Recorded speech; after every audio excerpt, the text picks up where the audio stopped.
बिहार के सुदूर गांव में स्थित एक प्राचीन स्कूल की बात है। यह स्कूल, जिसे कभी ज्ञान का मंदिर कहा जाता था, अब वीरान पड़ा था। वहां की टूटी फूटी दीवारें, जर्जर छत और पुराने बरगद के पेड़ की छांप एक गहरी उदासी और खामोशी से भरी थीं। इस स्कूल के बारे में गांव वालों का कहना था कि यहां से शिक्षा पाने वाले छात्र बड़े बड़े अफसर बने, लेकिन अब यहां कोई कदम रखने से भी डरता था। रीना, एक 16 साल की लड़की, जिसका सपना था कि वह स्कूल को फिर से शुरू करे, अपने माता पिता को खोने के बाद भी अपने सपने को जिंदा रखे हुए थी। वह हर शाम उस स्कूल के खंडहर में बैठकर अपनी मां की याद में रोती थी। उसकी आंखों में आंसू और दिल में उम्मीद थी, लेकिन उसे नहीं पता था कि यह स्कूल उसके जीवन को हमेशा के लिए बदलने वाला है। एक रात रीना ने सोचा कि वह स्कूल के अंदर जाकर कुछ किताबें देखेगी, जिन्हें वह गांव के बच्चों को पढ़ाने के लिए इस्तेमाल कर सके। जैसे ही वह अंदर गई, उसने देखा कि एक पुरानी अलमारी अपने आप हिल रही है। डरते डरते उसने अलमारी खोली और वहां एक खून से सना हुआ पुराना रजिस्टर पड़ा था। रजिस्टर में कुछ बच्चों के नाम लिखे थे, जिनके आगे मृत लिखा हुआ था। वह रजिस्टर पकड़े खड़ी थी, तभी उसे किसी के हंसने की आवाज सुनाई दी। आवाज इतनी डरावनी थी कि रीना का दिल जोर जोर से धड़कने लगा। उसने मुड़कर देखा तो एक काली परछाई दरवाजे के पास खड़ी थी। वह डर के मारे चीख पड़ी और दौड़कर बाहर निकल गई, लेकिन जैसे ही वह दरवाजे तक पहुंची, दरवाजा अपने आप बंद हो गया। रीना घबराकर रोने लगी। रीना ने किसी तरह खुद को संभाला और खिड़की से बाहर कूद गई। बाहर पहुंचकर उसने गांव वालों को सब कुछ बताया, लेकिन किसी ने उसकी बात पर यकीन नहीं किया। गांव वाले बोले कि यह सब उसकी कल्पना है। रीना ने रजिस्टर दिखाने की कोशिश की, लेकिन वह रजिस्टर गायब हो चुका था। वह अकेली पड़ गई और हर रात बुरे सपने देखने लगी। एक रात उसे सपना आया कि स्कूल में पढ़ने वाले बच्चे मदद के लिए चिल्ला रहे हैं। उनकी चीखें इतनी असहनीय थीं कि रीना की आंखों से आंसू बहने लगे। उसने तय किया कि वह सच का पता लगाएगी, चाहे उसकी जान ही क्यों ना चली जाए। अगली रात रीना फिर से उस स्कूल में गई। इस बार उसने एक मोमबत्ती अपने साथ रखी। अंदर जाते ही उसे दीवारों पर बच्चों के खून से लिखे हुए हाथों के निशान दिखे। वह और अंदर गई तो उसने देखा कि एक पुरानी तस्वीर दीवार पर टंगी थी, जिसमें कई बच्चे और एक शिक्षक थे।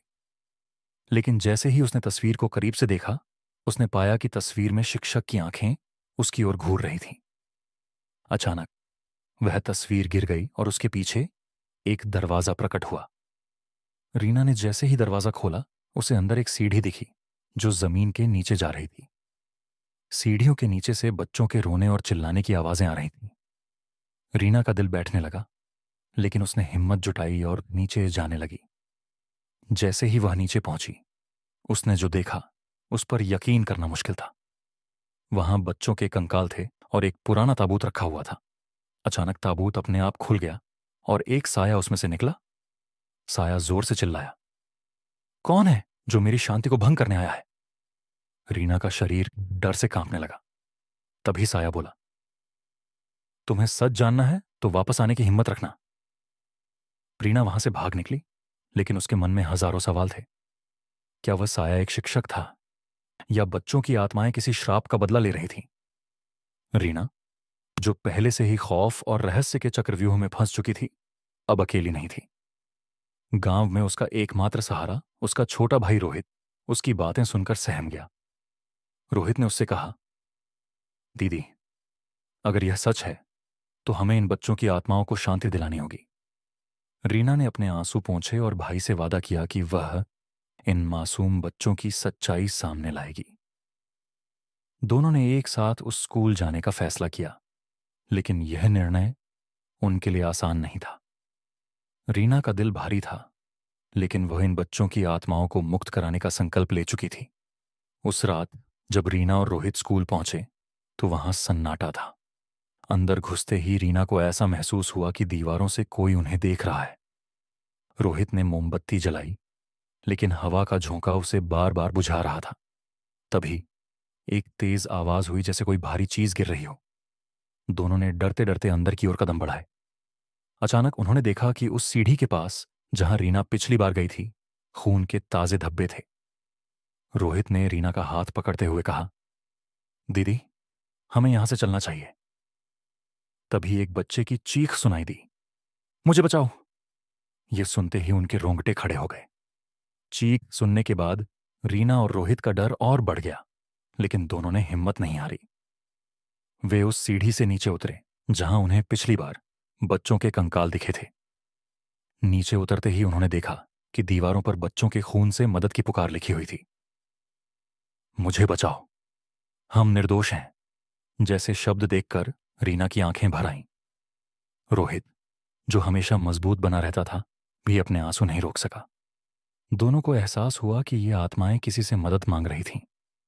रीना ने दीवार को छुआ और कहा, मैं तुम्हें न्याय दिलाऊंगी। तभी एक बच्चे का साया उनके सामने प्रकट हुआ। वह साया रोते हुए बोला, हम पर विश्वास करो। उस साये ने रीना और रोहित को बताया कि सालों पहले इस स्कूल में एक क्रूर शिक्षक था, जिसने लालच और अपने फायदे के लिए मासूम बच्चों की बलि दी थी। उन बच्चों की आत्माएं आज भी शांति के लिए भटक रही थीं। साया यह सब बताते बताते अचानक गायब हो गया। तभी रीना ने देखा कि जमीन पर एक पुरानी चाबी पड़ी थी। रीना ने वह चाबी उठाई और सोचा कि यह किसी दरवाजे को खोलने के लिए है। रोहित ने कहा, दीदी, क्या यह चाबी उस ताबूत के लिए है? रीना ने सिर हिलाया और दोनों फिर से ताबूत की ओर बढ़ने लगे। जैसे ही उन्होंने ताबूत खोला, उसमें एक पुराने जादुई किताब के साथ कुछ कागज के टुकड़े मिले। उन कागजों पर एक गुप्त मंत्र लिखा था। रीना ने सोचा कि शायद यह मंत्र उन आत्माओं को मुक्त कर सकता है, लेकिन तभी एक भयंकर आवाज गूंजी, उस किताब को मत छूना। रीना और रोहित ने पीछे मुड़कर देखा तो वही काला साया हवा में तैर रहा था। साया जोर से चिल्लाया, यह किताब श्रापित है, इसे खोलोगी तो तुम दोनों इस श्राप का हिस्सा बन जाओगी। रीना ने डरते हुए पूछा, लेकिन हमें इन बच्चों को बचाना है। साया ने कहा, तुम्हें सच जानने के लिए उस बरगद के पेड़ के नीचे दफन राज को देखना होगा। यह सुनते ही रोहित बोला, क्या वहां भी कोई आत्मा है? साया ने कहा, यह तुम्हारे लिए एक परीक्षा है। अगर तुम सच्चे हो तो राज खुद तुम्हारे सामने प्रकट होगा। रीना और रोहित के दिल में डर और जिज्ञासा का संगम था। क्या वे इस परीक्षा में सफल होंगे? क्या बरगद के पेड़ के नीचे छुपा राज उनकी मदद करेगा? रीना और रोहित बरगद के पेड़ के नीचे पहुंचे। रात के घने अंधेरे में चांदनी की हल्की रोशनी पेड़ पर पड़ रही थी, जिससे उसकी शाखाएं किसी दैत्य की तरह लग रही थीं। रीना का दिल तेजी से धड़क रहा था, लेकिन उसने अपने डर पर काबू पाते हुए पेड़ के चारों ओर जांच करना शुरू किया। रोहित ने कहा, दीदी, क्या यह सब सच में हो रहा है? क्या हम इन आत्माओं की मदद कर पाएंगे? रीना ने उसकी ओर देखा और कहा, हमें यह करना ही होगा रोहित। इन मासूम बच्चों को न्याय चाहिए। उनका हौसला उनकी आंखों में झलक रहा था, लेकिन उनके कदमों के नीचे छिपा रहस्य उन्हें अनजान खतरों की ओर खींच रहा था। रोहित ने पेड़ की जड़ों के पास खुदाई शुरू की। जैसे ही उसने मिट्टी हटाई, उसे एक लकड़ी का पुराना बक्सा मिला। बक्सा इतना भारी था कि दोनों को मिलकर उसे बाहर निकालना पड़ा। जैसे ही रीना ने बक्से को खोलने की कोशिश की, चारों ओर हवा तेज हो गई और पेड़ की शाखाएं जोर जोर से हिलने लगीं। बक्सा खुलते ही उसमें से धुएं का एक गुब्बार उठा और चारों ओर भयानक चीखों की आवाजें गूंजने लगीं। बक्से के अंदर बच्चों की हड्डियां और कुछ ताबीज रखे हुए थे। उन ताबीजों से एक भयानक बदबू आ रही थी। तभी एक आवाज गूंजी, तुमने हमें क्यों छेड़ा? अब तुम भी श्रापित हो जाओगे। रोहित ने डरकर रीना का हाथ पकड़ लिया। रीना ने खुद को संभालते हुए बक्से से एक ताबीज उठाया। जैसे ही उसने ताबीज को छुआ, उसे बच्चों की चीखें सुनाई देने लगीं। हर चीख में दर्द और पीड़ा थी। एक बच्ची की आवाज गूंजी, दीदी, हमें बचा लो, हमें मुक्त कर दो। रीना की आंखों से आंसू बहने लगे। उसने महसूस किया कि इन बच्चों ने अपनी जिंदगी में भयंकर यातनाएं सही थीं। रोहित की भी आंखें नम हो गईं। उन्होंने तय किया कि इन आत्माओं को इस पीड़ा से मुक्त करना ही उनका सबसे बड़ा कर्तव्य है। रीना ने प्रार्थना की और ताबीज को अपने दिल के पास रखकर कहा, तुम्हें शांति जरूर मिलेगी। रीना ने उस जादुई किताब को खोला, जो पिछली रात उन्हें ताबूत में मिली थी। उसमें लिखा था कि इन आत्माओं को मुक्त करने के लिए उन्हें वही मंत्र पढ़ना होगा जो उनके श्राप को काट सके। रीना ने कांपती आवाज में मंत्र पढ़ना शुरू किया। जैसे ही उसने मंत्र पढ़ा, आसमान में बिजली चमकी और चारों ओर तेज रोशनी फैल गई। बच्चों की आत्माएं एक एक करके बक्से से निकलने लगीं। वे रोते हुए रीना और रोहित को धन्यवाद कह रही थी।